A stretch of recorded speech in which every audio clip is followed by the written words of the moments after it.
Olá, queridos e queridas ouvintes. Está começando o 8º episódio do Ambcast, o meio ambiente em nosso meio.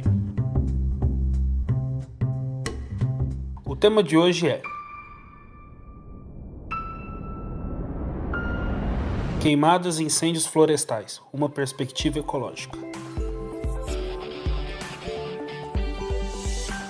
As chamas do Pantanal este ano acenderam a luz vermelha para a perda da biodiversidade e aumento da emissão de gases do efeito estufa pelo Brasil. Apenas neste ano, o Pantanal já teve mais de 10% do seu território devastado pelo fogo, de acordo com dados do Instituto Nacional de Pesquisas Espaciais, o INPE. O número de focos de incêndio registrados de janeiro a agosto deste ano são equivalentes a todos os incêndios dos 6 anos anteriores. Também, em outros biomas, foram verificado um aumento no número de focos de queimada. Além das condições meteorológicas favoráveis, existem também outros motivos que favorecem a presença do fogo. Entre eles estão as atividades humanas, tais como práticas agropecuárias indevidas, especulação imobiliária, instalação de empreendimentos e a baixa fiscalização, que, quando combinados, funcionam como um combustível perfeito para um cenário de destruição. Embora a presença do fogo possa trazer benefícios aos diversos biomas, observa-se a instauração de uma situação de descontrole agravante, onde a intensidade e a quantidade do fogo ultrapassa os limites aceitáveis da sustentabilidade e começa a trazer danos irreparáveis e com muitos impactos negativos. Desta forma, fica claro que as queimadas não são somente um problema ambiental, mas também social, cultural, político e econômico, e que devem ser estudadas e debatidas com atenção, cautela e comprometimento de todas as partes envolvidas.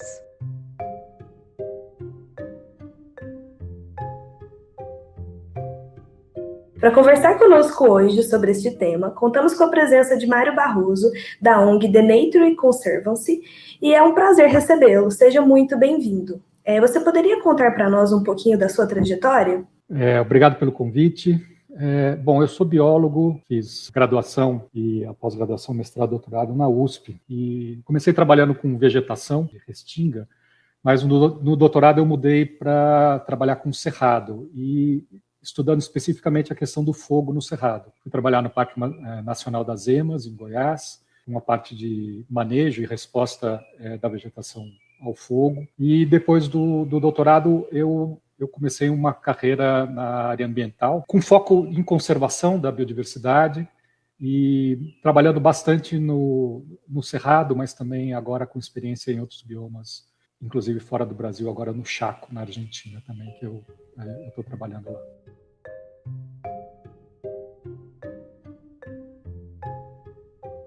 Amazônia, Alasca, Pantanal, Califórnia, Cerrado e Austrália. Todos esses lugares estão associados por um impacto em comum, os incêndios florestais. Alguns artigos, como o publicado na revista The Conservation, afirmam que a humanidade caminha a passos firmes para entrar a sua nova era, o Piroceno, ou Era de Fogo. De acordo com a história geológica do planeta, várias extinções em massa ocorreram e a capacidade de resiliência da vida terrestre foi testada diversas vezes.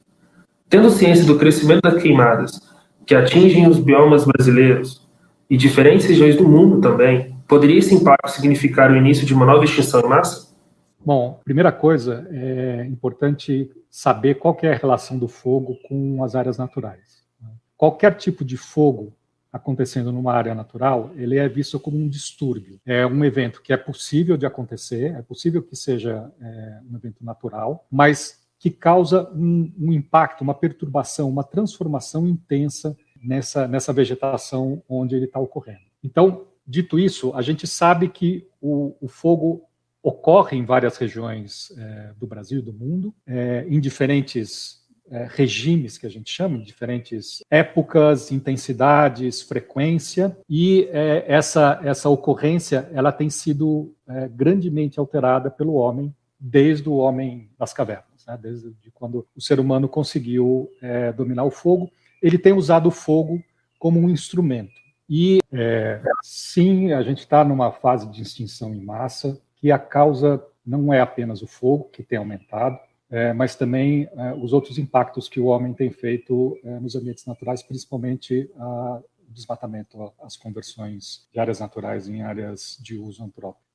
O aumento do fogo está relacionado, em grande parte, a questões climáticas, né, a questões meteorológicas, vamos dizer assim, como, por exemplo, o aumento do período seco em algumas regiões. Ano passado, a primeira vez na Austrália em que um dia inteiro, toda a Austrália, que não choveu em nenhum lugar. Foi o primeiro registro histórico de um evento dessa magnitude acontecendo numa escala de um país que é quase continental. Então, a gente tem essa questão de aumento de fogo causado por uma possibilidade de secura maior da vegetação e, assim, a propagação de fogos de forma mais intensa. Lembrando que, para ter fogo, você precisa ter 3 coisas, né? Você precisa ter a biomassa, o combustível que vai queimar, você precisa ter condições meteorológicas favoráveis, por exemplo, um período de seca que diminui o teor de umidade, e você precisa, a terceira coisa, que é alguém colocando fogo ou o fogo acontecendo com uma causa natural, como, por exemplo, uma descarga elétrica. Isso que eles estão chamando de era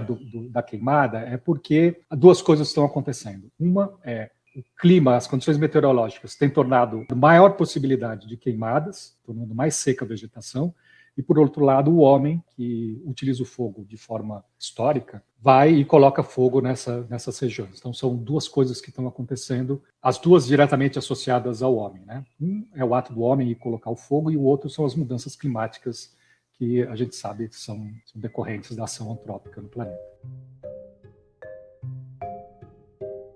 Nesse contexto, existem características diferentes em cada bioma, como, por exemplo, o Cerrado em relação à Amazônia são completamente diferentes, e decorrente disso, seu uso do solo, contexto social e econômico também o são. Sendo assim, como diferenciar o tipo de queimada e o evento a isto associado nessas distintas realidades?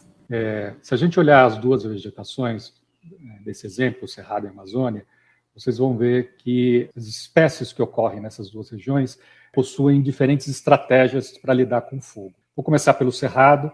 Seja o Cerrado mais arbóreo ou o Cerrado mais aberto, mais graminoide, eles têm estratégias para lidar com o fogo. Na verdade, são 2 estratégias básicas. Uma é evitar o fogo e a outra é resistir ao fogo. Então, quando a gente olha as árvores do Cerrado, geralmente tem um grande grupo de árvores do Cerrado que tem uma casca grossa que ajuda a se proteger do fogo. Os órgãos condutores, xilema, floema, quando passa o fogo, então a árvore ela sobrevive ao fogo, ela resiste ao fogo.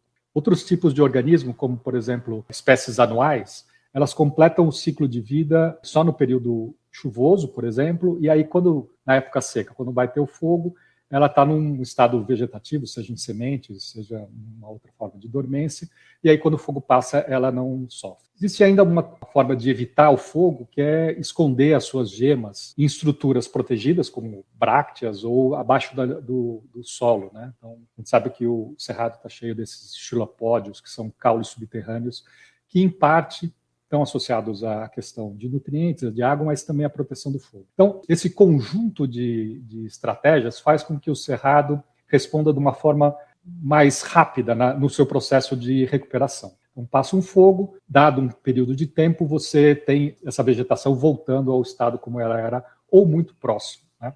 Obviamente vai depender da frequência de fogo e da intensidade dessa queimada. Quando a gente olha para a Amazônia, você não vê essas adaptações nas comunidades, né, em geral. O que você tem é uma situação de fechamento de dossel, de manutenção da umidade, que torna aquele ambiente mais difícil de pegar fogo. Então, quem já foi na floresta amazônica sabe que existe uma umidade muito grande no interior da mata. E essa umidade ela criaria uma condição de proteção da floresta contra o fogo. Obviamente, a gente está falando de situações sem interferência humana. À medida que você faz um corte seletivo, abre uma estrada, aumenta a borda, você começa a secar parte dessas florestas e aí permite a ocorrência do fogo. E quando o fogo ocorre, como as plantas não têm essas adaptações de proteção ao fogo, elas acabam morrendo. Então, são muito distintos os efeitos do fogo no Cerrado e na Amazônia. E existe a questão do contexto social e econômico que vocês perguntaram. Grande parte das culturas, da agricultura no Cerrado, não precisa de fogo. Então, o fogo não é mais um instrumento de manejo. Ele já foi no passado. Hoje em dia, se evita o fogo para a agricultura. Exceto pequenas extensões que fazem cultivo tradicional de corte e queima, mas isso é muito restrito e isso não é o que causa esse grande número de focos de incêndio, extensões e queimadas. A pecuária no Cerrado, também, quando você fala em pecuária do Cerrado, e você está falando de pastagem plantada, você não tem a necessidade de fogo. Um pasto bem manejado, de braquiária ou de outra gramínea exótica, ele não precisa de fogo. Inclusive, eles não querem fogo porque ele acaba matando parte do seu pasto, mesmo promovendo, eventualmente, alguma adubação instantânea, mas, a longo prazo, o pasto se degrada com o fogo. Então, nem a pecuária, nem a agricultura precisam do fogo no Cerrado.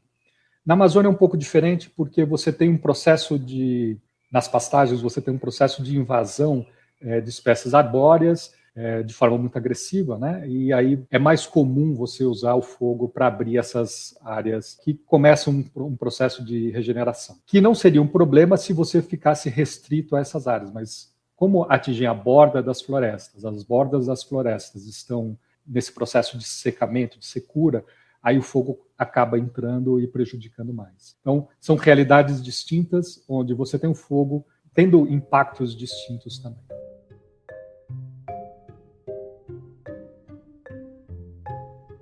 O Instituto Nacional de Pesquisas Espaciais divulgou que entre 2019 e 2020, os casos de queimada no Pantanal aumentaram cerca de 200%, o que representa uma perda de aproximadamente 23% do bioma.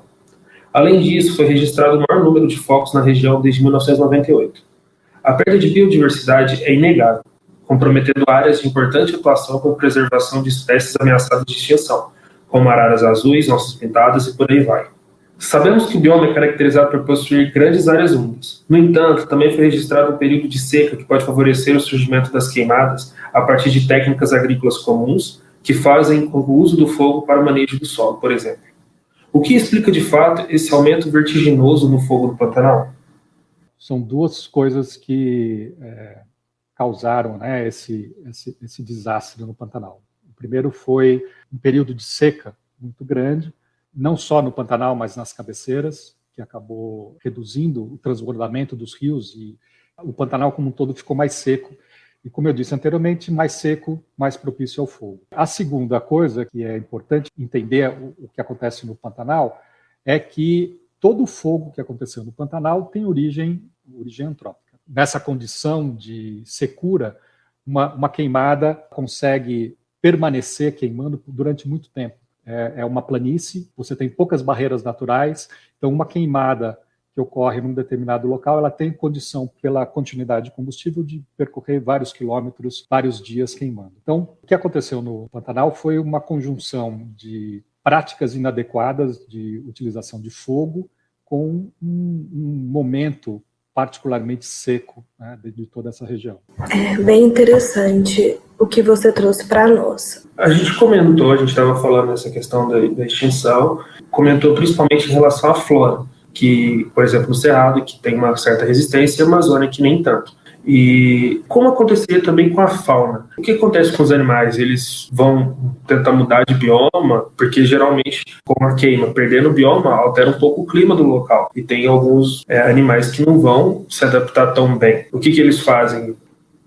Bom, não existem adaptações ao fogo dos animais. Os animais, eles basicamente fogem do fogo, ou se escondendo, ou realmente fugindo, indo para outras regiões que não queimaram. Você tem um efeito imediato que é aqueles animais que não conseguem fugir, eles são queimados, podem ficar machucados ou morrer. A gente viu onça, viu anta, viu vários animais queimados e muitos outros que a gente não viu que morreram, principalmente invertebrados e organismos que se deslocam menos, que têm menor capacidade de deslocamento.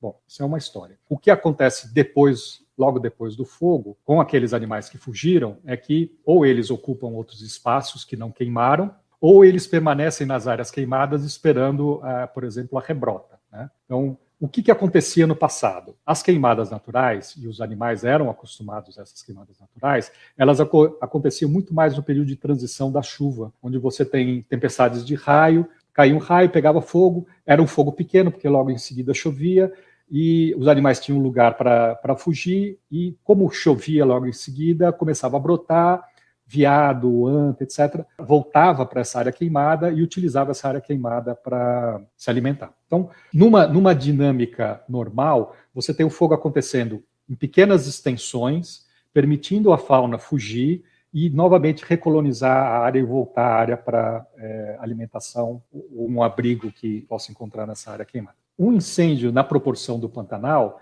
ele não dá essa condição, porque é tão grande a área queimada que os animais não têm condição de fugir. Os que ficam não vão ter, por um período de 1 a 2 semanas, alimento até a vegetação brotar. Então, por essa razão, é uma tragédia. Então, quando a gente pensar em fogo, e o fogo pode acontecer no Pantanal, no Cerrado, em outras regiões, a gente tem que pensar sempre no fogo em pequenas extensões, permitindo que esses animais consigam fugir, se deslocar e encontrarem refúgio e alimentação até que aquela área que queimou recupere, né? Então, o problema do Pantanal não é ele ter queimado, é ele ter queimado muito, áreas extensas de uma vez só. Se fossem pequenas manchas queimando na mesma área, o efeito seria totalmente diferente.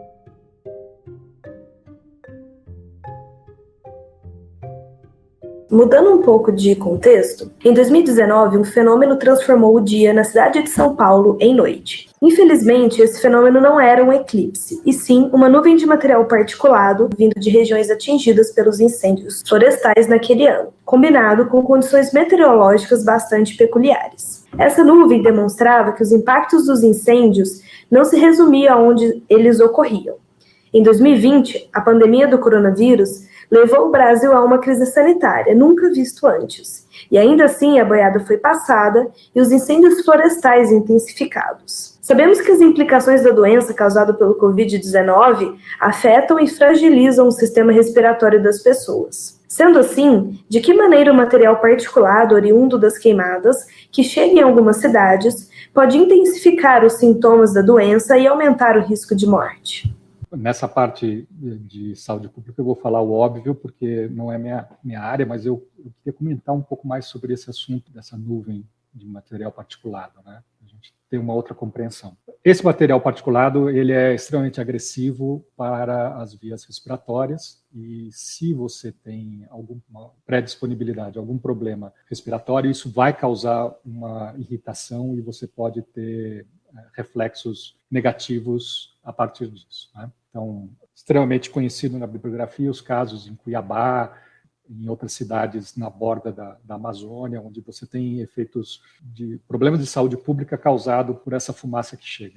Mas eu queria falar também um pouco dessa fumaça do ponto de vista ecológico, né? Quando você queima uma vegetação, o que vira fumaça é a celulose, é o carbono, que vira CO2, e você tem os outros nutrientes voláteis, o nitrogênio, o fósforo, o enxofre, tudo isso indo embora na fumaça. Então, quando a gente está queimando, na verdade, a gente está exportando parte dos nutrientes daquele lugar. Todos os nutrientes que estavam naquela vegetação, por exemplo, do Pantanal, que queimou, foram embora. Nitrogênio foi embora, fósforo foi embora, enxofre foi embora. O que ficou foi o potássio, junto com as cinzas que ficaram na superfície. Qual é a consequência disso para as plantas que vão vir em seguida? Eles vão ter menos nutrientes. Então, vão precisar ter processos de nitrificação que são demorados, etc., chegada de nutrientes por água da chuva, que vão novamente fertilizar esse sistema. Então, quando a gente está falando de queima, a gente está falando não apenas do dano na planta, dessa mortalidade, mas também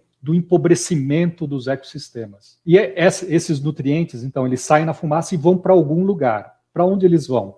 Eles podem, por exemplo, ir para São Paulo. Então, eles estão fertilizando São Paulo. Infelizmente, São Paulo não é um lugar que precisa ser fertilizado. Mas se essa fumaça for para uma outra região que tem uma floresta ou um outro tipo de vegetação, ela vai receber esses nutrientes. E isso é uma dinâmica que ocorre na escala continental. Então, é interessante a gente pensar que quando a gente queima e quando a gente vê uma queimada, a gente está exportando nutrientes que estão indo fertilizar algum lugar, pode ser até o mar, se essa fumaça, os nutrientes caírem no mar, e que em algum momento a fumaça, os nutrientes de outro lugar vão cair nesse lugar que está queimando e fertilizar. Então, tem essa dinâmica também. Então, quando a gente olhar a fumaça, a gente tentar entender que é um processo de transferência de nutrientes de partes distintas aqui da América do Sul.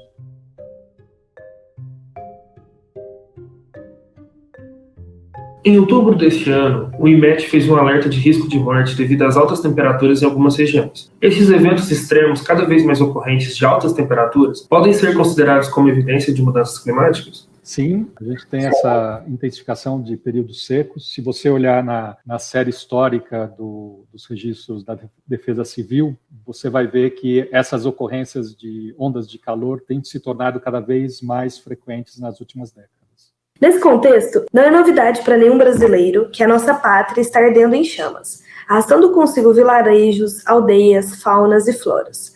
Fato é que, segundo notícias, faltando 2 meses para o ano acabar, o IBAMA gastou apenas 40% do orçamento previsto para 2020. Pesquisas e levantamentos apontam que, neste ano, devido à redução da fiscalização, muitos focos de incêndio estão sendo causados por pessoas, em geral, por aquelas que possuem interesse em usufruir da terra para fins lucrativos. Como sensibilizar os grandes produtores agropecuários e donos de empreendimento, tais como do setor de mineração e imobiliário, que queimar a vegetação nativa apenas trará mais prejuízos a médio e longo prazo para todos nós? Bom, a minha percepção é que a agricultura e a pecuária, quando bem feita, eles não são os causadores das queimadas. Como eu disse anteriormente, o bom manejo agrícola de plantio, culturas como milho, soja, ou o bom manejo do pasto, eles não utilizam fogo. Essa utilização do fogo, ela vem de atividades marginais, áreas de contato de cidades com o campo, ações de limpeza que não estão necessariamente ligadas ao manejo agrícola.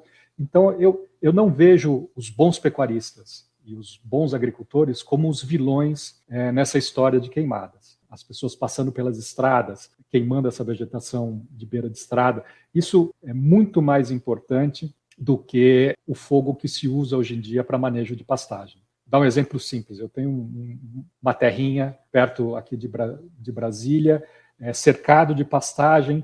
Esse ano não vi uma queimada. Eu estou num vale, eu vejo o vale inteiro, não vi nada. Os pecuaristas não querem queimar o pasto. Então, bom manejo não usa fogo.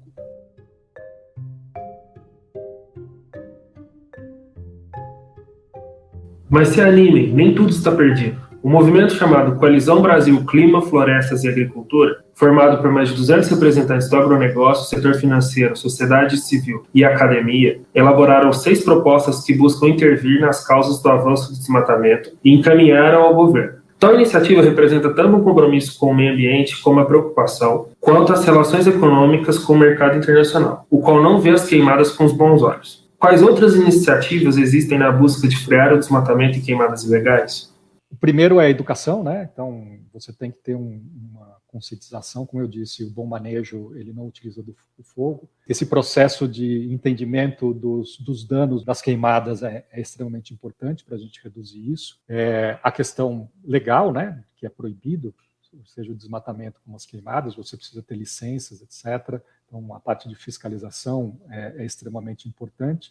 Mas tem um componente que se ninguém mais pôr fogo no Brasil, o que vai acontecer é que a quantidade de biomassa, de combustível, tende a aumentar e chegar a níveis críticos, vamos dizer, para que, numa eventualidade, imagina todo mundo, ninguém mais põe fogo, está tudo ótimo, a biomassa começa a aumentar em algumas regiões e você tem por acaso, por um acidente, um fogo, e isso leva a um desastre de proporções piores do que a gente está vendo, porque teve um acúmulo muito grande. Então, uma iniciativa que seria interessante é a gente começar a entender manejo de combustível para evitar incêndios catastróficos. Então, a gente tendo essa conscientização de não usar fogo, a gente vai precisar monitorar o combustível que vai existir nas pastagens, na vegetação, etc., encontrar áreas de risco e possivelmente fazer algum tipo de manejo para reduzir a intensidade de um possível incêndio.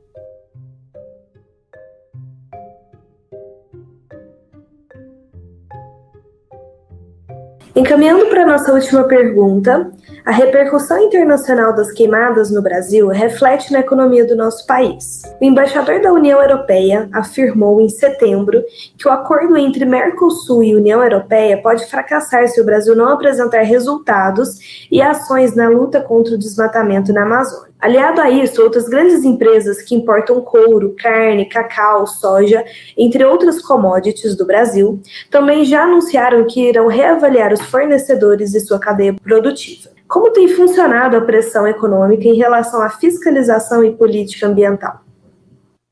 Existe um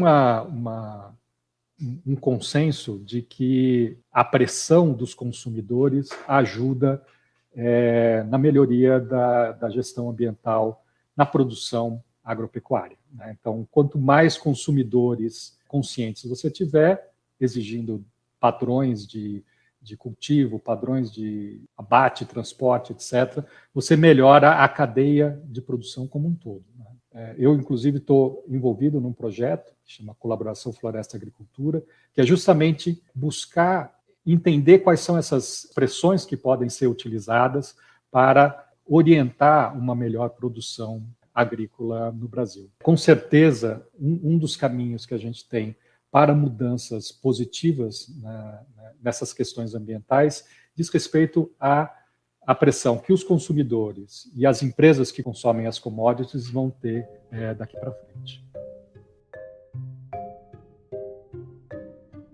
Infelizmente, estamos acabando esse episódio, mas você gostaria de deixar algum comentário final? Sim, eu acho que o entendimento das questões ambientais é fundamental para que a gente tome melhores decisões. Então, saber mais sobre o fogo, saber mais sobre consequências de desmatamento, saber mais sobre quais são as relações que acontecem no seu ambiente em volta, são extremamente importantes para a gente tomar melhores decisões, seja no nosso negócio, ou seja nas outras atividades que a gente faz no dia a dia. Então, eu gostaria de agradecer imensamente a sua participação e disponibilidade nessa conversa de hoje. Com certeza foi muito enriquecedor e a gente está aprendendo cada vez mais. Muito obrigada. Obrigado pela oportunidade. Desvendando mitos em 1 minuto.